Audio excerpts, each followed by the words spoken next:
Our office was on the B1 level. As I was talking to a supervisor at 8:46, and all of a sudden we hear, boom! An explosion so hard that pushed us upwards. And it came from the basement between the B2 level and the B3 level. And when I went to verbalize, we hear, boom! The impact of the plane on the top.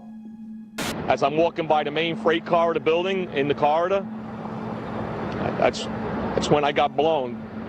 I mean, the impact of the explosion threw me to the floor, and that's when everything started happening. All of a sudden, a big impact happened again, and all the ceiling tile was falling down, the light fixtures were falling. You know, you got to go clear across the whole from 1 to 2 World Trade Center, and then all of a sudden, it happened all over again. Something else hit us to the floor. Right in the basement, you felt it. Walls were caving in, everything that was going on.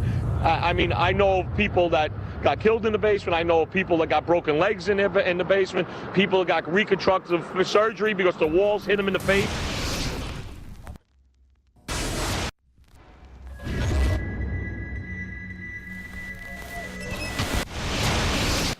According to standard operating procedure, if an FAA flight controller notices anything that suggests a possible hijacking, the controller is to contact a superior. If the problem cannot be fixed within about a minute, the superior is to ask NORAD, the North American Aerospace Command, to send up or scramble jet fighters to find out what is going on. NORAD then issues the scramble order to the nearest Air Force base with fighters on alert.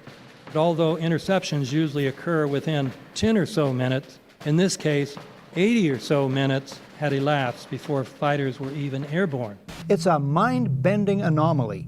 Not a single U.S. Air Force interceptor turns a wheel until it's too late.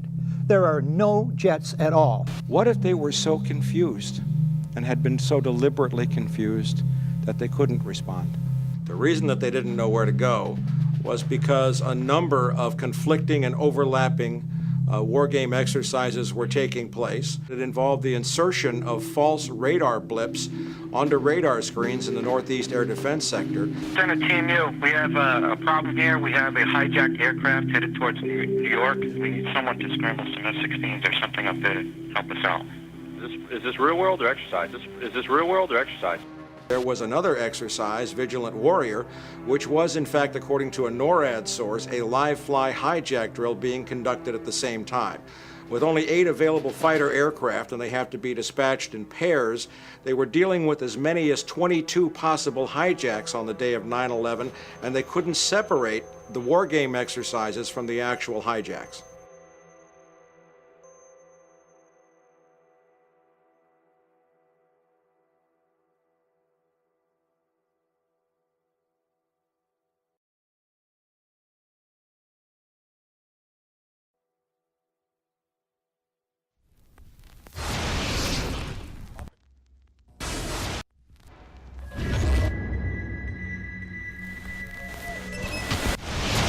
Page 172. The U.S. government has not been able to determine the origin of the money used for the 9/11 attacks. Ultimately, the question is of little practical significance. The American authorities have not managed to trace the source of the funding, and then the most amazingly disingenuous statement ultimately is of little consequence. It is of massive consequence. Doesn't it matter who paid for 9/11? The collapse of Building 7 has been recognized as especially difficult to explain. The 9/11 Commission report implicitly admitted that it could not explain the collapse of this building by not even mentioning it. President, why are you and the Vice President insisting on appearing together before the 9/11 Commission? Because the 9/11 Commission wants to ask us questions. That's why we're meeting, and I look forward to meeting with them and answering their questions. Why you're appearing together rather than separately, which was their request? Because it's a good chance for both of us to answer questions that the 9/11 Commission is looking forward to asking us, and I'm looking forward to answering them. Let's see. Do you think they should be able to stand up and speak their own words? They should go under oath. They should be, yeah. In public.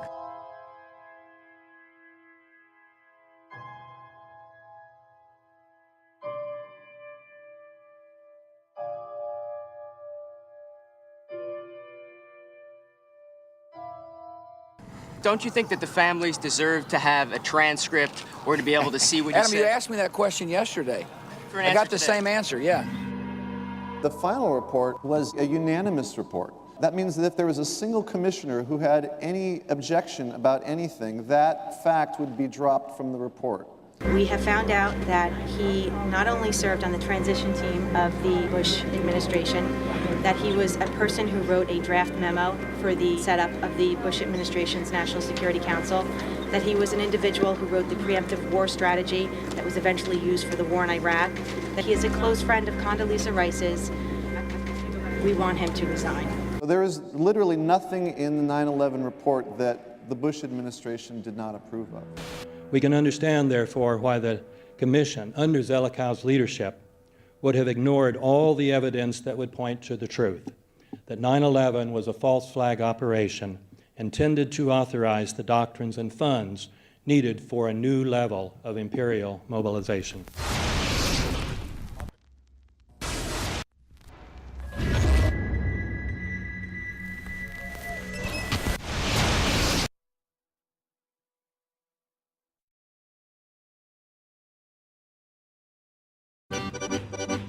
Armed with knives, armed with chemical, biological, nuclear weapons. Fanatics, terrorists, September 11th. September 11th, killers, September 11th, terrorists. Terrorists of Al-Qaeda, terrorists, nuclear weapons, terrorists. 9/11, terror, terrorist, evil. September 11th, September 11th. The terrorists, war and danger. September 11th, terrorism, global terrorism, terrorism, terrorists. Terrorists, terrorists, terrorists, terrorists, the terror. Terrorists, terrorist, terrorism. September 11th, global terrorism, terrorists. Terrorism. September 11th, world terrorism, terrorism. September 11th, global terrorism. September the 11th, terror. Weapons of mass destruction. September the 11th, terrorists. The evil terrorists, no. Terrorism. The words are hypnotically repeated. Terrorism, terrorist, terrorist threat, and of course, believed to be linked to Al-Qaeda. But it's the so-called war on terrorism that's in our faces practically 24/7 as the inescapable focus of our existence. One day, our grandchildren will look back on this time and ask, how was the war on terror won? The entire U.S. ruling class, ruling elite, comes to see terrorism as the preferred means, indeed the only means, to provide social cohesion, to provide an enemy image for the society to keep it together. According to neocon theory from Carl Schmitt, you have to have an enemy image in order to have a society. It's a very dangerous thing because now it means that the entire social order, the political parties, intellectual life, politics in general, all based on a monstrous myth.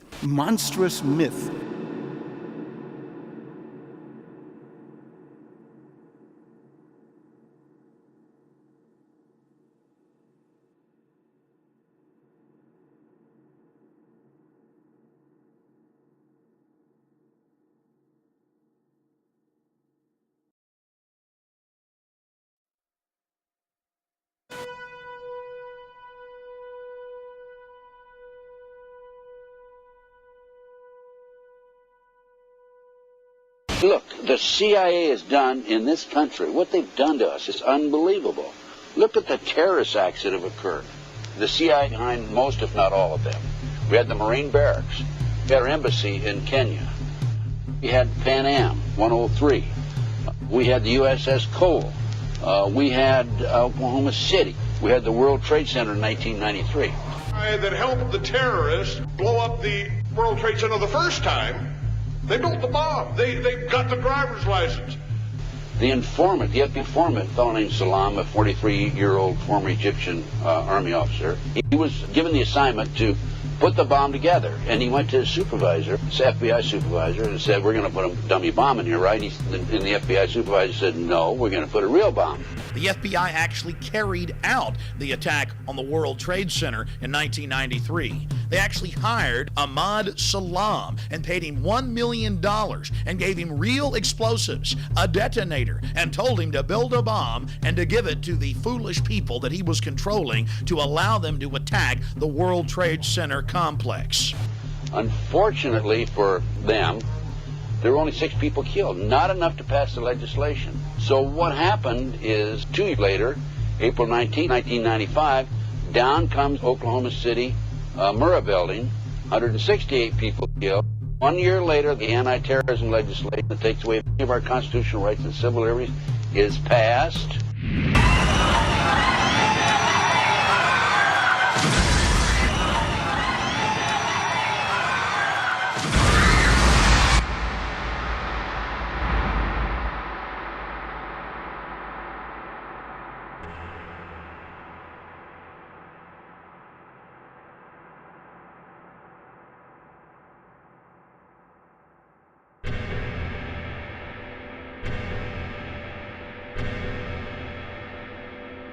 Because at 9:30 this morning, we were actually running an exercise for over a company of 1,000 people in London, based on simultaneous bombs going off precisely at the railway stations that happened this morning.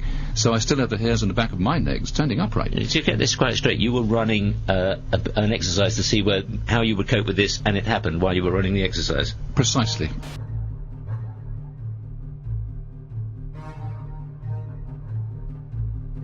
Supposed to believe is some kind of coincidence, there was also an anti-terrorist drill going on 7/7.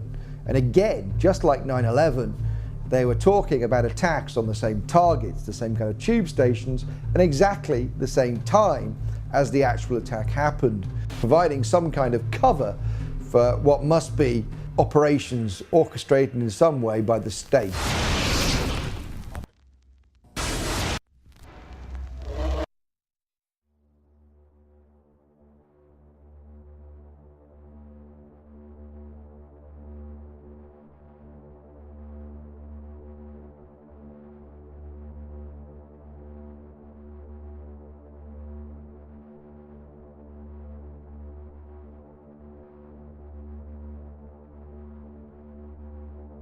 I am absolutely appalled at how much people in this country do not think.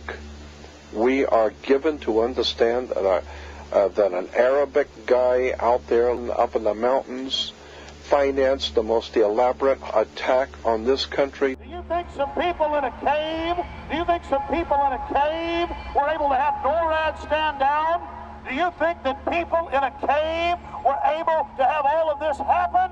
And when I think about how many Americans were killed in New York City, and believing as I do that this thing was a setup job, this is a textbook operation that Nazis used, and they've used it over and over again. America has been suckered in one more time. I don't have to tell you things are bad. Everybody knows things are bad. The dollar buys a nickel's worth. Banks are going bust. Shopkeepers keep a gun under the counter. Punks are running wild in the street, and there's nobody anywhere who seems to know what to do, and there's no end to it. We know the air is unfit to breathe, and our food is unfit to eat. We sit watching our TVs while some local newscaster tells us that today we had 15 homicides and 63 violent crimes, as if that's the way it's supposed to be. We know things are bad, worse than bad.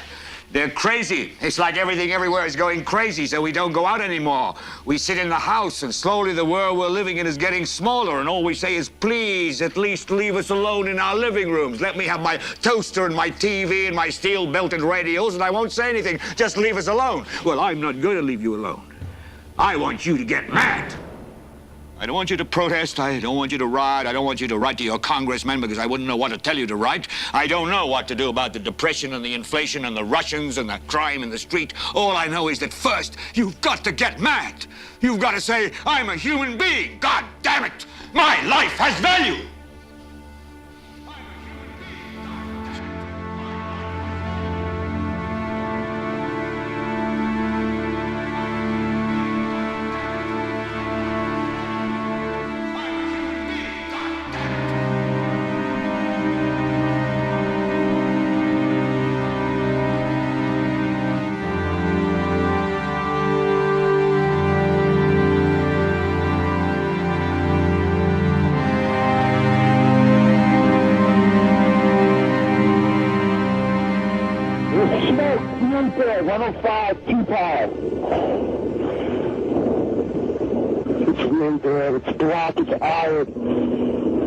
My wife thinks I'm all right. I called her and said I was leaving the building. I was fine, and I'm banged.